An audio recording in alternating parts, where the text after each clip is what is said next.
Hey! Salut amis opticiens, bienvenue dans cet épisode 1 où aujourd'hui j'aimerais vraiment vous parler d'une partie de ma vie qui a été vraiment importante. C'est la partie dans laquelle j'ai fait mes études. Alors tout a commencé vers l'âge de 3 ans à peu près, quand je suis rentré en maternelle.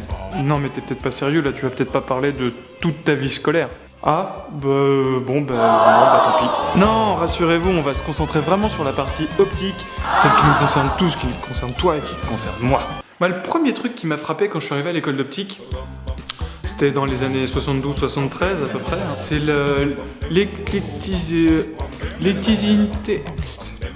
la diversité des parcours avant l'école d'optique. Non, parce qu'entre nous, on va pas se mentir, école d'optique qui arrive pas par hasard. Bon, toi? Ouais, tu viens d'où, toi? Médecine. Toi, tu viens d'où? Médecine. Et puis toi? Kiné. Original. Tiens. Et toi, là-bas, au fond? Ouais. Moi, je voulais faire opticien, en fait. Opticien, bravo. Alors ouais, c'est très étonnant, mais il y a la moitié des gens qui viennent de médecine ou de pharma ou de kiné et puis qu'on raté. Comme quoi l'optique ça doit pas être forcément une vocation. Après ça veut pas dire qu'on est mauvais non plus. C'est peut-être pour ça que les opticiens ils se défait un peu le melon. Ouais, tu vois avant, j'ai fait médecine, tu vois. Moi j'ai raté de peu, j'ai fini cette place derrière. Place, à peu près, hein. Je pense que l'optique, ça va être facile, normal. Alors comme t'auras pu le deviner, je me permets de critiquer parce que je suis aussi passé par là, hein. J'ai raté mes 2 premières années de médecine. Oh, comment t'es naze! Oh, ça va, hein! C'est pour ça qu'au bout du 2e échec, mon père m'a dit « Bah écoute, c'est peut-être pas pour toi. » Ouais, mon père est pas très grand. Moi j'ai un copain qui est opticien, le boulot est pas trop compliqué, les études ont l'air plutôt simples et courtes, puis il gagne bien sa vie, donc je pense que ça pourrait bien te correspondre. En effet, il avait peut-être pas complètement tort parce que je me suis mis en recherche d'une école d'optique et puis je suis tombé sur une petite plaquette où ils expliquaient que dès la sortie d'école, tu gagnais à peu près 3 000 €. Pas mal pour un bac plus 2. Et voilà, c'est parti pour l'école d'optique.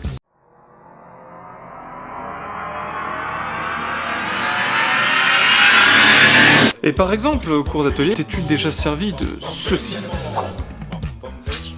Alors, non, c'est pas les griffes de Wolverine. Je te vois venir. Non, pas du tout, ce sont des limes. Ils te permettent de façonner plusieurs choses. Alors, la première chose qui me viendrait à l'idée de façonner quelque chose dans notre métier, ce serait une paire de lunettes. Forcément. Mais non, notre prof en avait décidé autrement. Et peut-être que toi c'était pareil, mais nous on fabriquait des petits clous. Et des petits cylindres comme ça. Très fun, très sympa, pile poil dans le métier. On a aussi utilisé un outil qui est particulièrement sympa. C'est un pied à coulisse qui te permet de mesurer environ n'importe quoi. Tu me croiras ou pas, hein, mais on s'en servait surtout pour mesurer les diamètres des petits clous qu'on venait de limer. Aussi, en cours d'atelier, on nous apprenait à réaliser des montages fabuleux à la main. Avec cette pointe à tracer, nous tracions le calibre sur le verre. Et puis nous pensions aussi qu'on allait le mettre dans la machine automatique, comme ça se fait en magasin. Mais non, c'était la fin est bien plus drôle que ça. Vous pouvez égruger le verre avec cette fabuleuse pince à égruger, qui coûte quand même la bagatelle de 70 balles. Et puis alors sur un verre minéral, on égrugeait ça, hein, tout à fait. Et puis quand la prof d'atelier voulait s'éclater un petit peu, on taillait des pavés comme ça à la machine. Manuel, tout à fait, hein, jusqu'à la forme. Très fun. Bon, c'est vrai que les cours d'atelier étaient plutôt délicats, mais au final ça s'est quand même très bien passé. Et j'ai eu une belle collection de petits clous. Non, en fait, surtout l'autre domaine qui m'a vraiment un petit peu plus taquiné, c'était...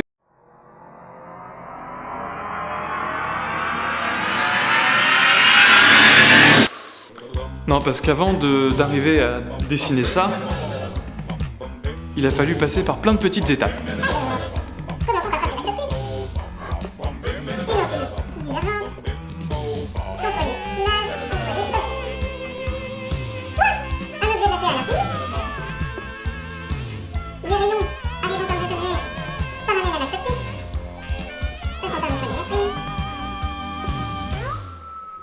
En appliquant une des fameuses 3 règles de Jean dans l'eau, au point d'intersection se trouve l'image de notre objet que nous avons placé. Donc dans l'espace Bon, c'est vrai que vu comme ça, l'optique géométrique a pas l'air très très compliqué, mais non, ça l'est vraiment. Il y a des dessins vraiment complexes qui m'ont bien embêté. Cependant, si tu es encore étudiant, je te conseille vivement d'être très très très pointilleux et très fort en optique géométrique parce qu'au quotidien, ça sert énormément. Bah écoutez, je comprends pas bien de loin avec l'œil droit, je vois un peu flou quand même. Ah oui, alors si l'image du coup à l'infini, parce que c'est de loin, elle vient sur le foyer image, objet qu'on retire, ça passe par le centre. Du coup... Ah ouais, du coup, vous voyez flou. Non, je t'arrête, t'as oublié de prendre en compte le cosinus de l'angle alpha du rayon incident. Ah ouais, merde, t'as raison, bah du coup, ça change tout. Pas très pratique quand même, alors qu'il suffirait simplement de prendre un petit verre d'essai et... Est-ce que comme ça, c'est mieux ? Et voilà, la première partie de cette vidéo c'est terminée. Alors l'école, c'est vrai que c'est assez gros quand même, donc on va en faire une deuxième. Donc je te donne rendez-vous le mois prochain pour l'école numéro 2. Et puis j'espère que cette petite première partie t'aura beaucoup plu. À bientôt, salut. J'allais oublier, non, signe pas les réseaux, non, le fais pas, c'est une bêtise, tu feras quand même plein d'ordos, c'est sûr.